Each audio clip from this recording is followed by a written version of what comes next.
Warahmatullahi wabarakatuh. Pada pertemuan ke-6 ini kita akan membahas mengenai akuntansi atas kredit yang diberikan.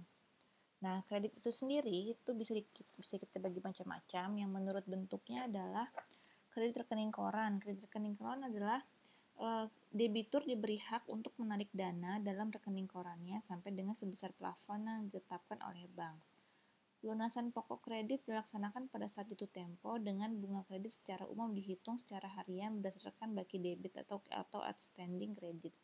Nah, untuk installment loan adalah kredit yang angsuran pokok dan bunganya dilakukan secara teratur menurut jadwal waktu yang telah disepakati antara bank dengan debitur dengan nilai konstan selama berlangsungnya masa kredit tersebut. Nah, menurut jangka waktunya tentu kita tahu ada jangka pendek, jangka menengah, dan jangka panjang. Nah, menurut kegunaannya itu ada yang namanya kredit modal kerja, yaitu kredit yang diberikan dengan tujuan untuk membiayai modal kerja usaha, misalnya untuk pembelian barang dagang. Nah, untuk kredit investasi itu adalah kredit yang diberikan untuk membiayai investasi suatu usaha, misalnya kredit untuk membangun pabrik.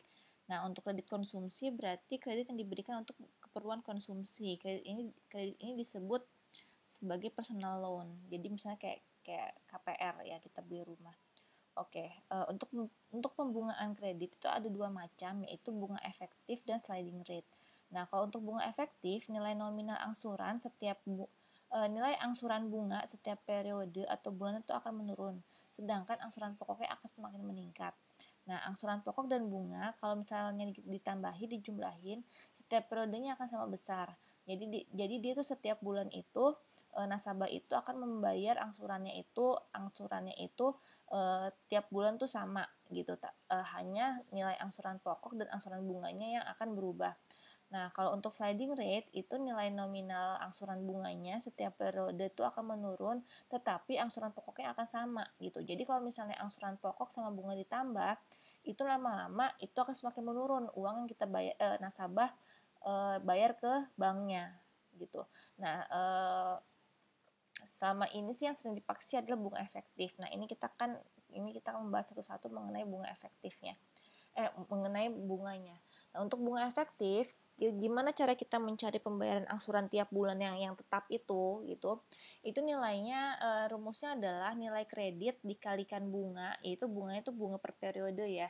Jadi kalau misalnya diketahuinya adalah 12% gitu, berarti kalau misalnya kita bayarnya sebulan sekali, berarti 12% dibagi 12 gitu, atau enggak 24% dibagi 12. Jadi harus kita jadikan periode tiap bayarnya. Dibagi dengan 1 dikurangin dalam kurung 1 tambah I. Jadi I-nya itu sama ya. Jadi misalnya 24%, jangan 24%-nya. Jadi 24%-nya dibagi dengan periodenya dulu gitu. Misalnya 24% itu untuk 1 tahun, berarti kita per bulannya adalah dibagi 12. Nah, N-nya adalah periodenya gitu. Jadi kalau misalnya 3 tahun berarti min 36 misalnya. Nah, gimana cara kita mencari cicilan bunga? Yaitu bunga pokok pinjaman dikali dengan bunga gitu loh. Nah, cicilan bunga ini sebenarnya adalah pokok pinjaman, bisa juga kita ngomong sisa pinjaman kali ya, lebih enak ya. Karena ini adalah sisa pinjaman. Jadi kalau untuk periode pertama dia bentuknya masih pokok, tapi kalau untuk periode selanjutnya itu berarti kan udah pokok pinjaman dikurangi dengan cicilan dari si angsurannya kan gitu, dari nih. Jadi dari sisa pinjaman, jadi pokok pinjaman dikurangin dengan cicilan pokok. Di sini adalah cicilan pokok gitu. Nah, nanti untuk bunga periode selanjutnya itu berarti sisa pinjaman dikali dengan bunganya lagi gitu. Nah, untuk cicilan pokok sama dengan A dikurangi dengan cicilan bunga gitu. Sekarang kita lihat aja ya. Langsung ke soalnya aja biar gampang. Oke. Misalnya aplikasi kredit Bapak Sanjay disetujui Bank Mandiri pada tanggal 1 Mei. Jadi itu si kreditnya ini udah disetujui pada tanggal 1 Mei dengan plafonnya 600 juta. Nah, suku bunganya 24%. Biasanya tuh kalau bunga ini bentuknya adalah per tahun. Berarti kalau untuk misalnya kita bayarnya per bulan, berarti harus kita bagi 12 dengan jangka waktu 3 tahun. Berarti N-nya adalah karena kita bayarnya per bulan, maka N-nya menjadi 12 kali 3 sama dengan 36. Nah, dalam transaksi ini Bank Mandiri membebani biaya provisi sebesar 1%. Nah, ini biaya-biayanya ya semuanya. Nah, sekarang kita perhatikan di sini pada tanggal 15 Mei, nah dananya ini baru ditarik ke tanggal 15 Mei. Pada tanggal 15 Mei Bapak Santai baru menarik ke bank dan menarik dananya, baru datang ke bank dan menarik dananya dan dikreditkan ke rekening gironya 300 juta. Nah, jadi ditarik, nggak diambil cash gitu, tapi dimasukin ke dalam tabungan dia yang ada di bank itu gitu kan, sebesar 300 juta. Terus 200 jutanya ditransfer ke tabungan dia yang ada di Bandung, di cabang Bandung, sisanya baru ditarik tunai. Nah, berarti kan kita hitung dulu nih ya, angsuran tiap bulannya berapa sih yang harus nasabah bayar ke bank, yang harus nasabah bayar ke kita gitu kan. Caranya kayak tadi, pokok pinjaman kan 600 juta ya, dikali 24% ya kan bunganya 24%. Dia bayarnya tiap bulan, berarti kan periodenya kan dibagi 12 dong ya kan, per bulannya berarti kan 2% nih gitu. Dibagi 1 dikurang dalam kurung 1 ditambah 2%, yaitu dari 24% dibagi 12 itu adalah 22%, pangkat minus 36. Nanti dapatlah hasilnya sama dengan 23, 53, 9, 7, 1, 1, 1. Nah, cicilan bunganya gitu. Ini kan ceritanya kan bunganya nih belum jalan nih gitu kan. Berarti kan masih 600 juta dong ya kan si pokok pinjamannya gitu kan. 600 juta dikali 2%. Kenapa 2%? Karena 24% dibagi 12 sama dengan 12 juta. Ya kan? Kita kan bayar 23 juta. Untuk bunganya 12 juta. Berarti kan untuk si pokoknya kan 11 juta nih. Berarti sisa pinjaman kita berapa nih? Untuk yang angsuran kedua yaitu 600 juta dikurangi dengan 11 juta. Nah, ini kalau kita bikin tabelnya kayak begini. Pokok pinjaman 600 juta ya kan. Kita udah tahu nih ya nilai angsuran per bulannya, cara nyarinya adalah seperti yang di atas ini kan. Jadi ini 23 juta semua. Nah, cicilan bunganya 12 juta ini adalah 2% dikaliin 600 juta ya kan. Nah, cicilan pokok adalah angsuran dikurangi dengan cicilan bunga. Dapatlah sisa pinjaman. Sisa pinjaman itu adalah 600 juta dikurang cicilan pokok gitu. Nah, 588 ini pindah ke periode kedua. Angsurannya kan tetap nih. Nah, cicilan bunga itu sebesar berapa? 2% dikali 588, ya kan? Dapatlah 11.769. Nah, cicilan pokoknya adalah 23 dikurangin 11.769. Dapatlah 11.770. Nah, nanti sisa pinjamannya adalah 588 dikurangin 11.770 sama dengan 576 dan seterusnya, nanti lama-lama nilainya akan menjadi 0 gitu. Nah, gimana cara ngejurnalnya? Nah, cara ngejurnalnya kita kan dari sisi bank nih ya. Jadi pada tanggal 1 Mei bank itu tuh sudah mencatat nih kalau ada kredit yang sudah disetujui tapi belum ditarik gitu kan ya. Nah, ini kita mencatat dulu kalau di bank tuh ada yang namanya kayak cuman catatan doang gitu loh. Nah, adalah di kredit yaitu sebesar 600 juta bahwa ada uang yang akan ditarik gitu kan ya oleh nasabah sebesar 600 juta. Makanya di kredit jadi kayak utang kita. Nah, pada tanggal 15 Mei kan si Bapak Sancainya kan datang nih gitu kan, dia mau mencairkan kreditnya, maka kita debitin lagi nih yang di kredit ini nih, kita debitin lagi 600 juta biar nilainya adalah menjadi 0 gitu kan. Nah, muncullah akun yang namanya kredit yang diberikan. Kredit yang diberikan ini akan menjadi aset untuk si bank gitu kan ya, karena kan kita kan sudah kayak berinvestasi gitu kan ya, kita udah ngasih kredit ke nasabah sebesar 600 juta gitu kan. Dari 600 juta ini ya kan 200 juta ya kan ditransfer ke cabang Bandung, 300 juta masuk ke gironya Bapak Sanjay. Ingat ya, kita kan dari sisi bank nih. Berarti tabungan dari nasabah menjadi utang kita. Makanya di sebelah kredit nih sebesar 300 juta. Nah, sisanya ini adalah tadi yang biaya-biaya yang tadi, ada giro notaris, ada premi asuransi kredit gitu loh, yang pada intinya akan mengurangi jumlah kas yang akan diterima oleh si nasabah. Jadi sisanya uang kas yang diterima secara tunai adalah 86.950. Nah, pada tanggal 15 Juni kan tadi kan dia kan 15 Mei nih ya mulai ngambilnya ya kan, ngambil kreditnya. Berarti kan 15 Juni kan dia kan udah harus bayar bunga. Nah, gimana cara jurnalnya? Giro si Sanjay yaitu kita mengambil tabungannya, uang tabungannya si nasabah kita sebesar 23 juta gitu kan. Terus pokok pinjamannya yang kita berikan berkurang 11.539, lalu ada namanya pendapatan bunga kredit sebesar 12 juta untuk si bank. Nah, pada tanggal 15 Juni kan ini bukan Anita ya, tapi Sanja ya. Pada tanggal 15 Juni kan si nasabah kan bayar lagi nih ke bank. Ya kan, banknya kan ngambil dari si rekeningnya nasabah ya kan. Rekening nasabahnya kan saldo normal di sebelah kredit nih. Berarti kan kalau kita ambil berarti kan di sebelah debit ya 23 juta. Nah, kredit banknya ya kan, kredit yang diberikan kan sebelah debit ini tadi awalnya.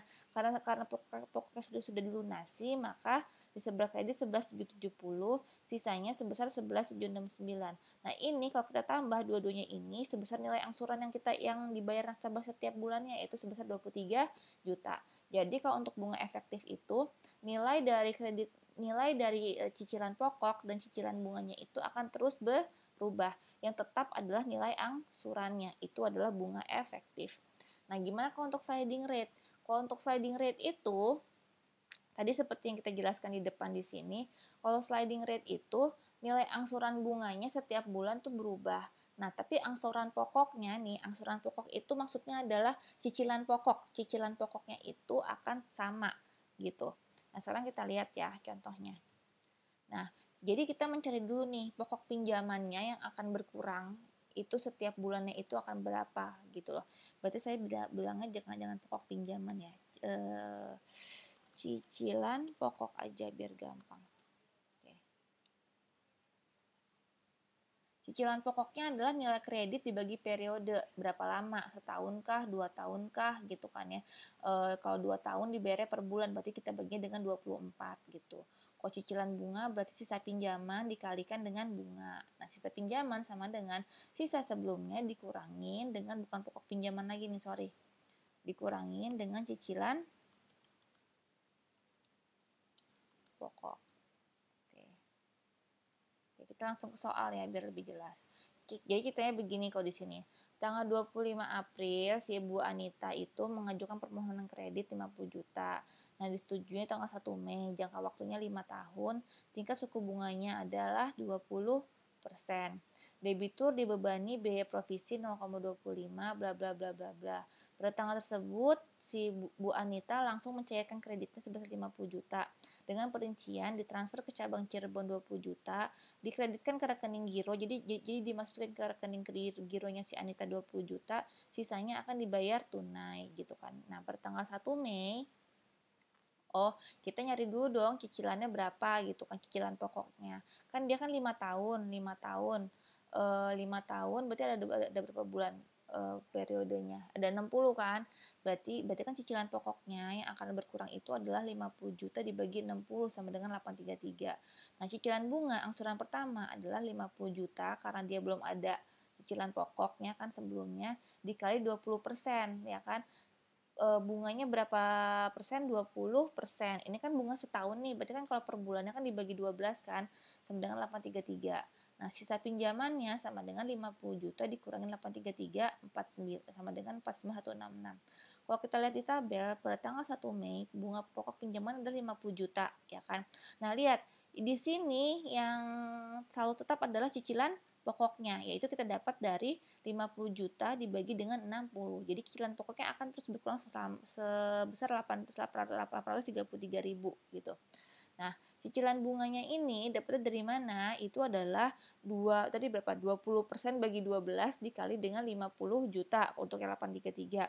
Berarti kalau untuk yang angsuran kedua adalah sebesar 49.166 kali 20% dibagi 12 juta. Nah, 49.166 ini dapatnya dari mana? Nah, dari sini ini dapatnya adalah dari 50 juta dikurangin 833 gitu. 50 juta kurang 833 sama dengan 49. 49 kita taruh sini, kita kalikan lagi dengan bunganya jadinya 809. Nah, sekarang kita lihat angsuran per bulannya menjadi lebih kecil ya kan, terus akan semakin menurun gitu. Jadi bedanya dengan bunga efektif adalah kalau di bunga efektif ini yang selalu tetap, ininya akan selalu berubah. Kalau di bunga efektif ini akan selalu tetap, cicilan bunga dan cicilan pokok akan selalu berubah gitu. Nah, sedangkan kalau di sliding rate itu adalah cicilan pokoknya yang akan tetap, cicilan bunga dan angsurannya akan selalu berubah. Oke, ini lama-lama nilainya akan menjadi 0. Kayak jurnalnya gimana? Jurnalnya masih sama. Berarti kan karena udah langsung ditarik ya si duitnya itu, berarti kan kita kan dari sisi bank kita mencatat adanya kredit sebelah debit sebesar 50 juta. Ya kan? Tadi dibilang di soal bahwa 20 juta ditransfer ke rekening ke cabang lain ya kan untuk atas nama si Anita itu, 20 juta langsung dikreditkan ke gironya Anita, kita masukkan ke dalam tabungan si Anita. Sisanya adalah biaya-biaya yang ditanggung oleh nasabah, sehingga kas yang diterima nggak pure 10 juta tapi sisa menjadi 9.235.000. Nah, gimana untuk jurnal pencatatan bunganya? Sama juga. Jadi giro Anita yaitu 166 ya kan.